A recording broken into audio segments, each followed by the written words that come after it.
বলছো কি? জয়ী আবার নাটক শুরু করেছে? মানে আবার কি নতুন নাটক শুরু করলো? ও তো ওর ঘরের মধ্যে কি ঘরের দরজা আটকে রেখেছে। কি বলছো কি যামিনী? জয়ী হঠাৎ করে ঘরের দরজা বন্ধ করে দিয়েছে? মানে এটা কি করে হতে পারে? আর তাছাড়া তুমি জয়ীকে বোঝাওনি? সেই কখন থেকে আমি নিজেকে এভাবে এই কক্ষের মধ্যে বন্দি করে রেখেছি, কিন্তু এখন পর্যন্ত তো কেউ এসে আমাকে ডাকলো না। ও ফুলপরি, রাজকুমার প্রীতম তো চাঁদনির সাথে কথা বলতে গেল। জানি না ওরা কথা বলে কতটুকু কি করতে পারবে। ওরা আদৌ কি ফুলকুমারীকে সব কিছু বোঝাতে পারবে, বা জয়ীকে কি সব কিছু মানাতে পারবে, সেটাই তো বুঝতে পারছি না। জয়ী, জয়ী, সেই তখন থেকে আমি তোর দরজার এখানে এভাবে দাঁড়িয়ে আছি, তোকে এত ডাকাডাকি করছি, তারপরও তুই দরজা না খুলে কেন চুপচাপ দাঁড়িয়ে আছিস? আমি তোর মা, তোকে ডাকছি, তুই দরজা খোল, বাইরে বেরিয়ে আয় মা। এভাবে এভাবে ঘরের ভেতরে বন্দি করে নিজেকে রাখিস না।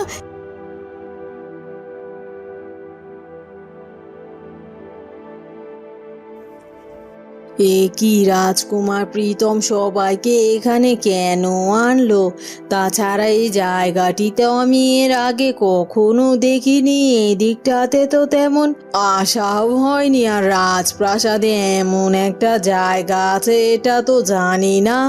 আর তাছাড়া মনে হচ্ছে এটা কোনো কক্ষের গোপন দরজার পেছনের দিক, কিন্তু এখানে রাজকুমার সবাইকে এনে কি প্রমাণ করতে চাইছে ব্যাপারটা তো আমি কিছুই বুঝতে পারছি না।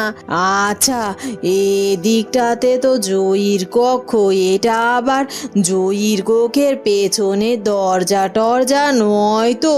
কিন্তু জয়ীর কক্ষ তো সেভাবে খেয়াল করেও আমি দেখিনি যে ওর কক্ষে কোনো গোপন দরজা আছে কি না। না না না না না, ব্যাপারখানা আমার মোটেও ভালো লাগছে না, সত্যি ভীষণ চিন্তার ব্যাপার। প্রীতম বাবা, আমি বুঝতে পারছি না তুই আমাদের এখানে কেন আনলি। মিষ্টিমা, তোমাদের সবাইকে এখানে আমি এমনি এমনি আনিনি। এই যে দরজাটি দেখতে পাচ্ছ না, এই দরজাটির ওপাশে জয়ীর কক্ষ। হ্যাঁ হ্যাঁ, সেটা তো জানি। এই কক্ষে আমি একটি গোপন দরজা বানিয়ে রেখেছিলাম। আসলে আমি বিশেষ কিছু কাজ করতাম, আর মাঝে মধ্যে কক্ষের গোপন দরজার প্রয়োজন হতো। তবে এই দরজার কথা তেমন কেউ জানে না। এই দরজাটি পর্দা দিয়ে এমনভাবে ঢেকে রাখা হয়েছে যে দেখে মনে হয় সেটা একটা প্রাসাদের দেওয়াল। আর এদিকটাতে সবার তেমন আসা যাওয়াও নেই, তাই কারোর চোখে এই দরজাটি কখনো পড়ে না। কিন্তু রাজকুমার প্রীতম, তুমি হঠাৎ করে এই দরজা কি করে খুঁজে পেলে, আর কেনই বা আমাদেরকে এখানে নিয়ে এলে? কারণ আছে মহারাজ, বিশেষ কারণ আছে। আসলে জয়ী যখন সবাইকে এভাবে বিপদের মুখে ফেলেছিল, তখনই আমি আর চাঁদনি দুজনে মিলে জয়ীর কক্ষের আশেপাশে একটু ঘোরাঘুরি করছিলাম, আর তখনই আমাদের চোখে এই দরজাটি পড়ে। আর কাকতালীয়ভাবে জয়ীর চোখে দরজাটি পড়েনি এখনো। আর সৌভাগ্যের ব্যাপার হলো এই দরজাটির বাইরে থেকে বন্ধ ছিল, তবে তা আলাদা ছিল না, যার কারণে আমি চাঁদনিকে কক্ষের মধ্যে ঢোকাতে পেরেছি। কি বলছো কি? চাঁদনি এখন জয়ীর কক্ষের মধ্যে আছে? তার মানে জয়ী এখন ভেতরে একা নেই? না, একা নেই। আর আমরা যে এখানে আছি এটাও এখন পর্যন্ত জয়ী জানে না। আমি কিছু কথা বলবো, আপনারা চুপচাপ মনোযোগ দিয়ে সেই কথাগুলো দয়া করে শুনুন, তাহলে বুঝতে পারবেন জয়ী আসলে কি ষড়যন্ত্র করেছে। ও নিজে থেকে কখনো নিজের প্রাণ বিসর্জন দেবে না, কারণ ওকে আমি ছোটবেলা থেকেই চিনি।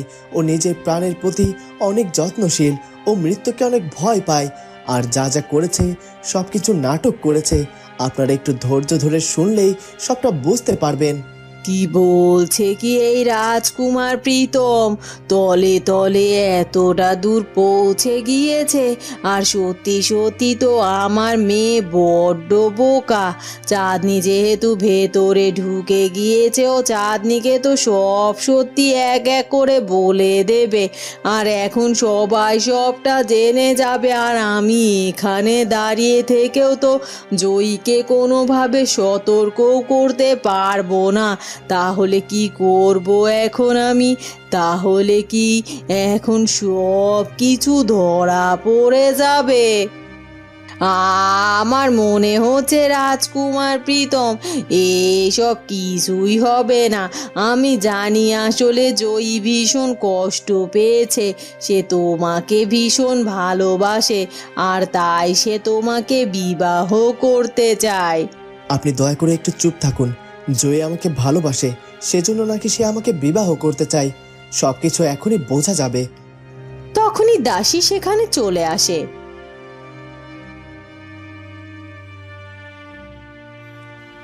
মহারাজ, আপনি এখানে, আর আমি আপনাকে রাজপ্রাসাদের অন্য সব জায়গায় কত খুঁজে বেড়াচ্ছি।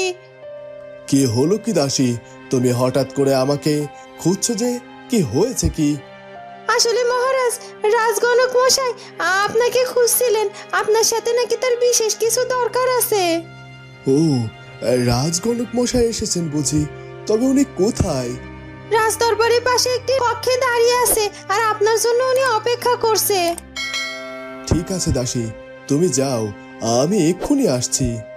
আজ্ঞে মহারাজ। এরপর দাসী সেখান থেকে চলে যায়। রাজকুমার প্রীতম, প্রতাপ, ফুলকুমারী, তোমরা সবাই এখানে আছো তো? আমি যাচ্ছি, আমি কিছুক্ষণ পরে আসছি। রাজগণকের সাথে আমার বিশেষ কিছু কাজ আছে, সেই কাজগুলো সেরে আমি চলে আসছি। ঠিক আছে মহারাজ, তুমি চিন্তা করো না, আমি সবকিছু সামলে নিচ্ছি। তুমি বরং গিয়ে দেখো রাজগণক মশাই কি বলার জন্য এসেছেন। এক্ষুনি মনে হচ্ছে সব কিছু শেষ হয়ে যাবে। আমি কোনোভাবে আমার জয়ীকে মনে হয় বাঁচাতে পারবো না, কিন্তু এখন তো আমার হাত পাও বাঁধা। আমি যে চিৎকার করে জয়ীকে সাবধান করব তাও তো করতে পারছি না, কারণ আমি যদি জয়ীকে সাবধান করি তাহলে সবাই তো বুঝে যাবে যে জয়ীর সাথে আমার ষড়যন্ত্রের হাত ছিল। এ সব পরিকল্পনা আমার ছিল, তাই আমাকে চুপচাপ দাঁড়িয়ে দাঁড়িয়ে সব কিছু সহ্য করতে হবে।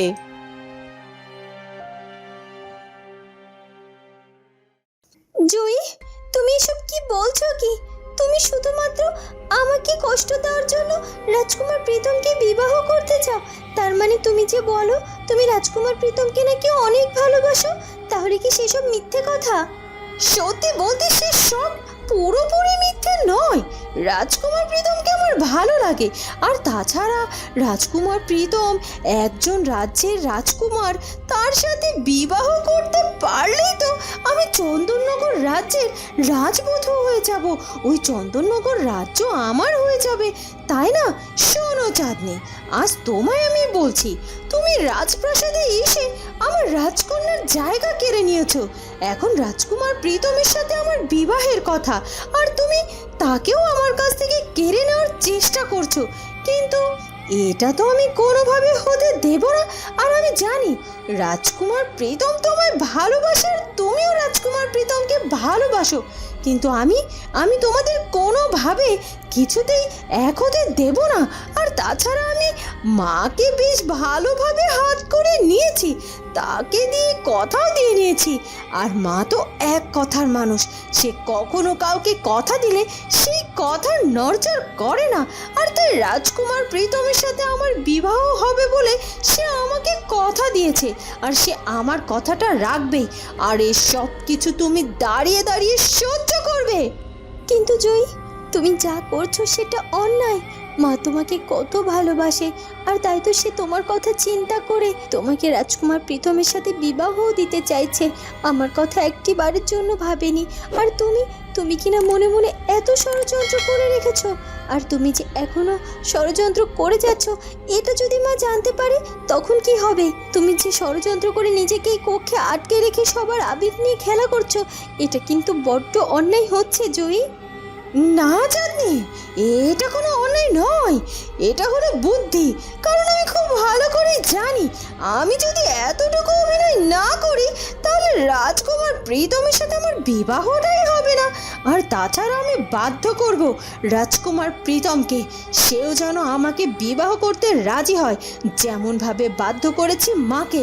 আর আমি খুব ভালো করেই জানি এইভাবে যদি আমি নিজেকে কক্ষে বন্দি করে রাখি তাহলে আমাকে বাঁচানোর জন্য হলেও সবাই বাধ্য হয়ে হলেও রাজকুমার প্রীতমের সাথে আমার বিবাহ দেবে। কিন্তু জয়ী, আমি এই সব কিছু গিয়ে সব সত্যিটা মাকে জানিয়ে দেব। তখন কিন্তু তোমার সব ষড়যন্ত্র ফাঁস হয়ে যাবে। কিন্তু চাঁদনি, সেটা তো কখনোই সম্ভব হবে না, কারণ আমি মায়ের সামনে গিয়ে এমন নাটক করব না, মা তোমার কথা কিছুতেই বিশ্বাস করবে না, কারণ তুমি তো আর আমার মতো নাটক করতে পারো না।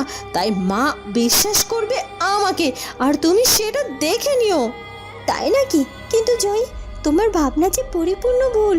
আমি জানতাম তুমি আমাকে যখন তখন মিথ্যাবাদী প্রমাণ করতেই পারো, তাই আমি সব ব্যবস্থা রাজকুমারের সাথে হাত করে আগে থেকেই করে রেখেছি। এই যে দেখছো, আমি তোমার কক্ষে এসেছি, এই কক্ষের পেছনের দরজা দিয়ে। তুমি কি জানো, এই মুহূর্তে শুধু আমি একা নয়, এই কক্ষের বাইরে সবাই দাঁড়িয়ে তোমার আর আমার দুজনের কথাই শুনছে। আর তাছাড়া তুমি তো নিজের মুখে সব কিছু স্বীকার করলে, এখন এই সব কিছু তো সবাই শুনে নিয়েছে। আর তাই চাইলেও তুমি কোনোভাবে তোমার নাটক দিয়ে আর সত্যকে মিথ্যে প্রমাণিত করতে পারবে না। জয়ী, তুমি অন্যায় করেছো, আর অন্যায় করে কেউ কখনো টিকে থাকতে পারে না। আর তুমিও খুব বেশি দিন পারবে না। তুমি সবার সামনে আজ ধরা পড়ে গেছো জয়ী, ধরা পড়ে গেছো। না না, এসব তুমি কি বলছো? কি এটা কি করে হতে পারে? সবাই ও দরজার সামনে দাঁড়িয়ে আছে মানে? তার মানে চাঁদনি, এতক্ষণ তুমি সবাইকে এই দরজার সামনে সাজিয়ে রেখে আমার সাথে নাটক করছিলে, আর আমি কিনা তোমার ফাঁদে পা দিয়ে সব সত্যি বলে ফেললাম। হ্যাঁ, বলে ফেলেছো, কারণ তুমি অন্যায় করছিলে, আর অন্যায় কখনো জিততে পারে না। কি হলো জয়ী, তুমি কি এখানেই দাঁড়িয়ে থাকবে? তুমি সবার সামনে গিয়ে দাঁড়াবে, নাকি সবাই এখানে আসবে? চলো এক্ষুনি এই কক্ষের বাইরে চলো, সবাই তোমার জন্য অপেক্ষা করছে।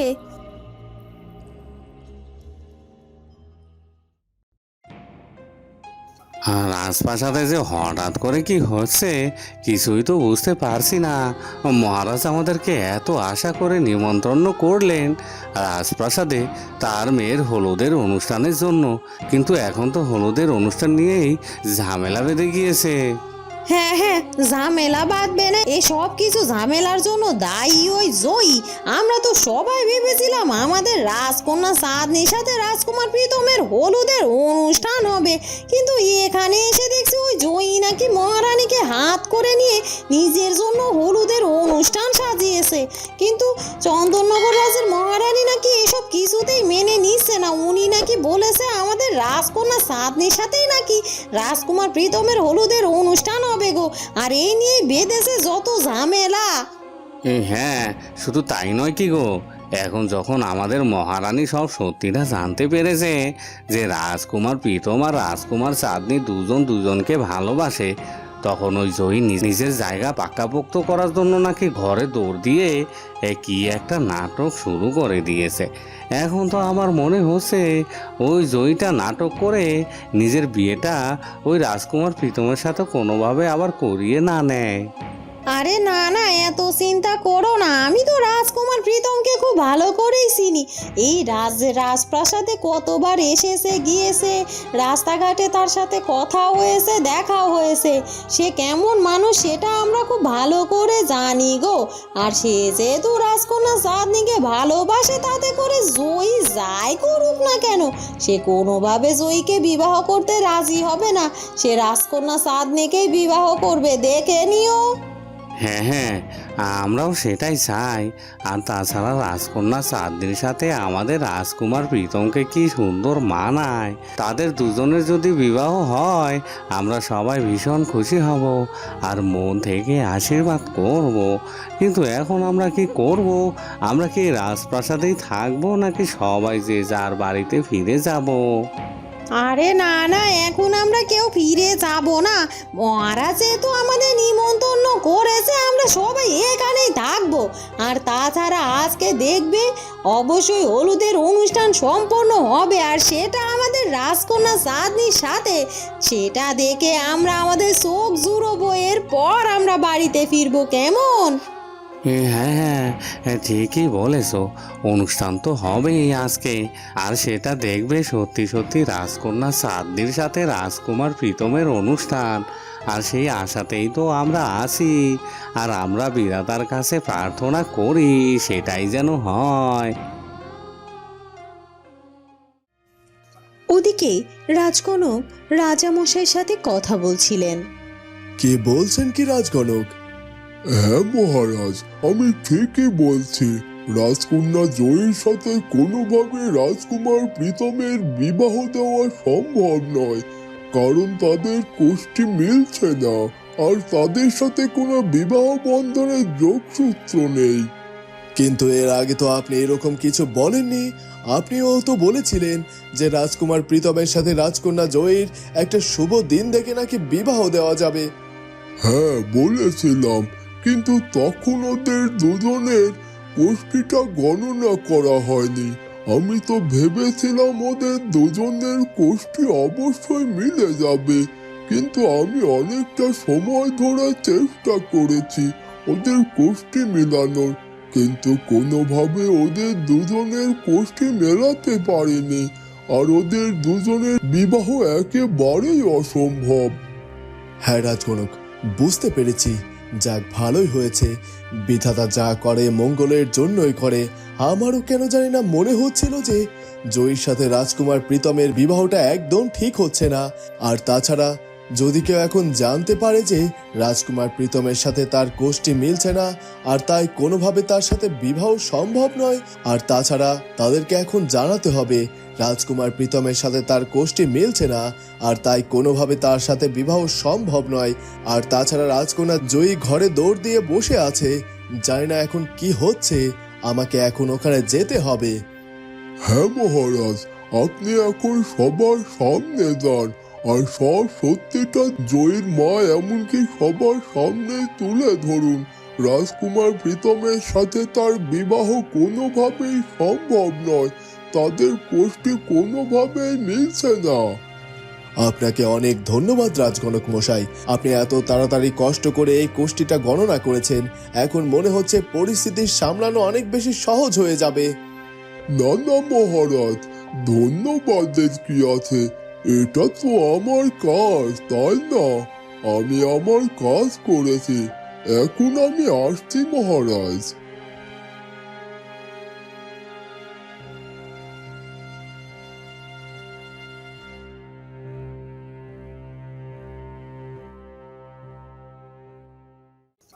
ওদিকে চাঁদনি জয়ীকে নিয়ে বাইরে বেরিয়ে আসে, আর আড়াল থেকে জয়ীর নিজের মুখের সব কথা শুনে ফুলকুমারী বড্ড অবাক হয়ে যায়। তোমরা সবাই এখানে দাঁড়িয়ে দাঁড়িয়ে আমার কথা শুনছিলে, কিন্তু বিশ্বাস করো আমি ইচ্ছে করে এসব কথা বলিনি। এই চাঁদনি আমাকে দিয়ে এসব কিছু বলিয়েছে। তুমি ওর কথা বিশ্বাস করো না মা, আমি যা বলছি সেটা বিশ্বাস করো। চুপ করো জয়ী, আর একটি কথাও তুমি বলবে না। আমি তোমাকে নিজের সন্তানের মতো ছোট থেকে বড় করেছি। আমি তো কখনো তোমাকে এমন শিক্ষা দেইনি যার কারণে তোমার মনের মধ্যে এতটা ষড়যন্ত্র কাজ করবে। তাহলে কে তোমাকে এমন শিক্ষা দিয়েছে বলো, আর কেনই বা তুমি এমন ষড়যন্ত্র করছিলে? আমাকে জবাব দাও। মা, আমি তোমাকে তো বারবার বলছি আমি কোনো ষড়যন্ত্র করিনি। সবকিছুর জন্য দায়ী চাঁদনি। এই চাঁদনি আর রাজকুমার হাত মিলিয়ে ওরা চাল চেলেছে। ওরা তোমাকে আমার কাছে খারাপ প্রমাণ করতে চেয়েছে, আর এই সব কিছু করেছে এই কারণে। তুমি আমার কথা বিশ্বাস করো মা। মা, তুমি কি জানো চাঁদনি আমাকে বলেছে আমি যদি ওর শেখানো কথাগুলো না বলি তাহলে ও আমাকে প্রাণে মেরে ফেলবে, আর সেই ভয়েই তো আমি এগুলো বলেছি।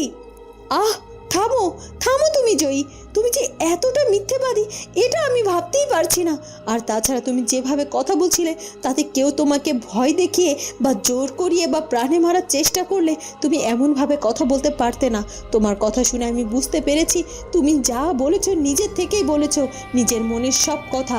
আর শুধু তাই নয়, তুমি তো বারবার চাঁদনিকে বলছিলে তুমি নাকি সবার সামনে এসে নাটক করে চাঁদনিকে মিথ্যে প্রমাণিত করবে, আর সেটা আমি নিজের কানে শুনেছি।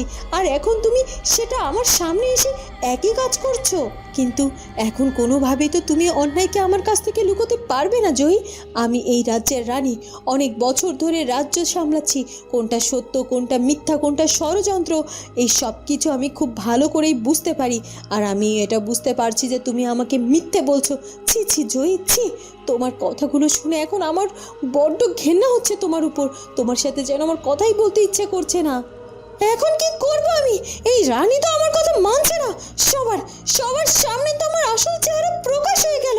এখন তো চাইলেও রাজকুমারীর সাথে কেউ এরা আমার বিবাহ দেবে না। তার মানে কি এখন চাঁদনির সাথে এই রাজকুমারীর বিবাহ হবে, আর সেটা এই সব কিছু আমাকে দাঁড়িয়ে দাঁড়িয়ে দেখতে হবে, এই সব কিছু আমাকে মেনে নিতে হবে। বন্ধুরা, কি হতে চলেছে এরপর সেটা জানবো আমরা ফুলকুমারী গল্পের পরবর্তী পর্বে। আর আমাদের আজকের পর্বটি ভালো লাগলে অবশ্যই আমাদের চ্যানেলটিকে সাবস্ক্রাইব করে দিও। দেখা হবে নতুন পর্বে। ধন্যবাদ।